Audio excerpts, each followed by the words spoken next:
Dollard. Live from Waterford and Dungarvan, this is Waterford at 1 News. Good afternoon, I'm Liz Reddy. Today's top stories: counting is continuing in Cork, which will decide if Waterford's Grace O'Sullivan will take the fourth Ireland South seat in the European elections. The heads of 30 to 40 major retailers will be in Waterford today to check out opportunities for retail investment. Over 3,000 students from Waterford began their state exams this morning. And in sport, former Waterford manager Derek McGrath's rejected claims the county's senior hurling team are in crisis. Counting is continuing in Cork, which will decide if Waterford's Grace O'Sullivan will take the fourth Ireland South seat in the European elections. She's in a battle for the position with Fine Gael's Deirdre Clune. The distribution of Leah Nareda's votes got underway this morning after Sinn Féin's decision to withdraw their request for a recount yesterday. Grace says it's hard to call whether she'll finish higher than Deirdre Clune or not. I honestly can't call, because last week, where I thought that the distribution of Malcolm Byrne's surplus would go in my favour, it didn't actually at all, you know. So it's very, very hard to call where the votes will go. Partly the distribution of the Fianna Fáil votes led to Leah Nareda being knocked out. So it is very, very hard to see how it will go. So I'm not going to call it. Donald Trump will visit Ireland for the first time as US President later. Air Force One will land at Shannon Airport after President Trump's state visit to the UK. Our political correspondent Sean Defoe is more. Donald Trump and his family have been attending D-Day commemorations in the UK this morning, where Melania and Ivanka Trump have sported hats from Irish designer Philip Tracy. Later they'll touch down at Shannon Airport, where the US President will meet Taoiseach Leo Varadkar to talk about Brexit, trade, the North and E3 visas. In the US, the visit so far has been drumming up attention, according to Terry Sheridan of WSHU Public Radio. If you're pro-Trump, it's like, wow, this is great. He's representing of America. If you're anti-Trump, it's sort of like, well, look at him. He's there pretending that he's the king of America. And also the protests are getting, from the UK, are getting much coverage. Those protests will be replicated here across the country as Donald Trump arrives, though not everyone is against his visit. These tourists in Doonbeg, County Clare, think it's a good thing. Because I've heard it's given a lot of employment in this area. You know, most of us have actually met Donald. We know he has some personality quirks, should we say, but I think most of us think he's a great president. He stands up for America. There's a huge security operation being mounted near Shannon Airport and the Trump Resort, where the US President hopes to round out his trip with a round of golf on Friday. The heads of 30 to 40 major retailers are in Waterford today to check out opportunities for retail investment in the city. The initiative is being led by Waterford Council CEO Michael Walsh and Retail Excellence Ireland. The chief executive of the retail body is David Fitzsimons. Michael Walsh and I have decided to work together to bring lots of retail CEOs that should have stores in the city but currently don't, to walk the beautiful city of Waterford, see the trading opportunity and hopefully open stores. You know, the fundamental to a city or a town doing well is having a brilliant offer, having brilliant public realm and having brilliant citizen engagement, and the offer in Waterford could be improved. David says the big fashion brands will be represented. Some of them would be some of the big global fashion brands, and we're dealing with them differently. But there's lots of others like Butler's Chocolate Cafes and Tiger stores and Sisters Green and stores like that are really on trend, that aren't in Waterford, that will have people in the county coming into the city because now the offer has improved. So we really need to impress upon those CEOs that they need to open in Waterford, that Waterford is a happening place. There's lots of money to be made in Waterford. The first state exam is over for more than 3,000 Waterford students. Both junior and Leaving Cert students began with English Paper 1 this morning. These Leaving Certs are from Blackwater Community School in Lismore. It was alright, to be fair. I was expecting worse, but the first one's out of the way with anyway, so it's grand, so I'll tip on with the rest of it. Easier than I expected it.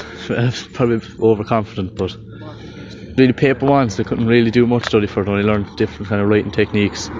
But tomorrow is probably the main English one. You know, we have to learn back-bait and all that sort of stuff. Sure, the first battle is over. The hardest part of it, I suppose, is to get yourself in the first day. All we can do is our best from now on. I did what I could and that's all I can do.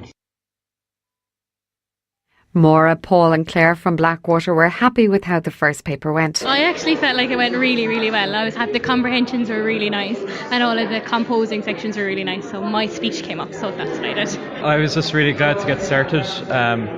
Having the last week off was really difficult with building up to the leaving. But thankfully our teacher had us very well prepared and just really happy to get started. The rest of the afternoon off so I can get some rest and get ready for tomorrow. I was kind of apprehensive now about this paper because it's kind of broad and what can come up, and there's not really a lot of preparing you can do. You can kind of know your themes and all this, but it's kind of hard. So I was happy that it went well, and kind of highlights came up and I was able to write about stuff that I was passionate about, so I was kind of happy enough with that. This afternoon, the senior students will turn their attention towards home ec, while it's CSPE for the junior certs. WIT Registrar and Vice President of Academic Affairs, Dr Derek O'Byrne, says it's not advisable to guess exam results and change CAO choices. This tendency for students to try and calculate what their CAO points might look like and then start making changes to their preferences on that basis. It's absolutely critically important. What you pick next to do in your career is based on what you like doing and the preferences you have now, not on what you think you might have got in your leaving cert. If you do that, you will put your preferences in the wrong order and you could find yourself disappointed because a lot can change between your leaving cert and the CAO offers. Conditional planning permission has been granted for a solar farm in the North Cumra district despite massive objection from the local communities. The Dungarvan Observer reports that up to 56 written submissions were received by Waterford Council from residents expressing their objections to the development. They decided to grant permission for the development along with 22 conditions, including the period of operation of the solar farm be 25 years instead of 30, omitting some solar panels in the northern parcel of land which were located beside a dwelling. Renowned cyclist Sean Kelly lives in the area. He spoke to Damien Tiernan on Dayshed Today. They're talking about a substation of 110 kV, where Kilmacthomas have a 38. So that just gives you an idea, and Kilmacthomas with the factories there, that gives you an idea of the size of this thing and for community. It's not something that is going to fit in well in the community at all, and that area especially. So the alternative is, what do you do? And travelling around Europe, I suppose, the alternative is, micro generation, which is solar panels on your roof. And, that's something, I think, a road which needs to be go down. Locals expressed their concern at a community meeting in April. Speaking at that meeting, Vincent Kelly told WLR News that there were several issues with what was proposed. The development is quite a large-scale solar farm, and two farms are going to be interlinked by a cable. The key concern I would have is that really what we're looking at in the location, unfortunately, is that it's industrialising a rural area that has very, very scenic views, and one of the best scenic views, if people know it, when you come out of Carrick-on-Shore and you come out about 4 miles and the actual Cumra Mountains expanse opens up in front of you, and this is going to really affect the actual views. WLR Sport. Thanks to Boland's Hyundai Waterford. Preview the award-winning 192 Hyundai range. See bolands.com. Former Waterford manager Derek McGrath rejected claims that the county's senior hurling team are in crisis. Without a win from the first 3 Munster Championship games, Waterford now face Cork in Páirc Uí Chaoimh on Saturday evening. Speaking on the Irish Examiner Championship podcast, Derek McGrath said he knows exactly what Páirc Fanning is going through at the moment in terms of debate, conjecture and speculation. So, difficult scenario now for everybody, and Páirc said afterwards there'll be soul searching, and there has to be soul searching, and the first point of any soul searching begins with yourself, and it will with Páirc. That's the reality of any manager. I had some very difficult days. That's the difficulty now, the complete overreaction. That's not to say that you can't do your analysis on yourself, your own performance, the players the same. I know those fellas, they're spirited fellas. They don't need to be told that they need to be held accountable. They'll be looking at themselves. They'll be saying, geez, I could have done A, B or C, as the management will, and it becomes an overall kind of review. Saturday's game will be broadcast here in WLR with commentary team Kieran O'Connor and Owen Murphy, thanks to George Corbett's Skoda. Coverage starts at 6:45. Throw-in is at 7 p.m. The minor team, that game against Cork, that throws in at 5 p.m. and Tomas McCarthy will have updates here on WLR. Waterford football boss Benji Whelan says he's in favour of a Tier 2 Championship. The Waterford senior footballers preparing for Sunday's All-Ireland qualifier against Westmeath and Mullingar. GAA President John Horan is looking at introducing a new structure for 2020. Benji Whelan says he'd love to have more games during the summer months. I think it's the way to go. For instance, this particular tie against Westmeath, I mean, you know, if we were playing this and possibly 3 or 4 other ties like this during the summer, it'd be fantastic for these players. These players are going to grow from these games. They're absolutely going to improve. Every game we've played this year, we've sat down, assessed, learned from it. And particularly playing in the summer months when lads want to play. Throw in for the Waterford game against Westmeath and Mullingar at 3 p.m. on Sunday. Thomas McCarthy will have updates here on WLR. In rugby, Ireland will go into their next pool game against Australia at the World Under-20 Championship off the back of an impressive win. David McCann touched down twice as Ireland beat England by 42 points to 26 in Argentina.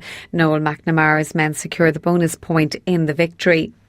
In soccer, the rape lawsuit in the USA against Cristiano Ronaldo has been dropped. A notice of voluntary dismissal has been filed at the Nevada State Court in Las Vegas. It's not been disclosed whether Ronaldo's accuser, Catherine Meraga, had reached a settlement with the Juventus forward. She filed a complaint last year alleging that she'd been sexually assaulted by Ronaldo at a Las Vegas hotel in 2009.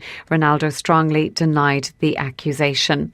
Sports news on WLR brought to you by Boland's Waterford.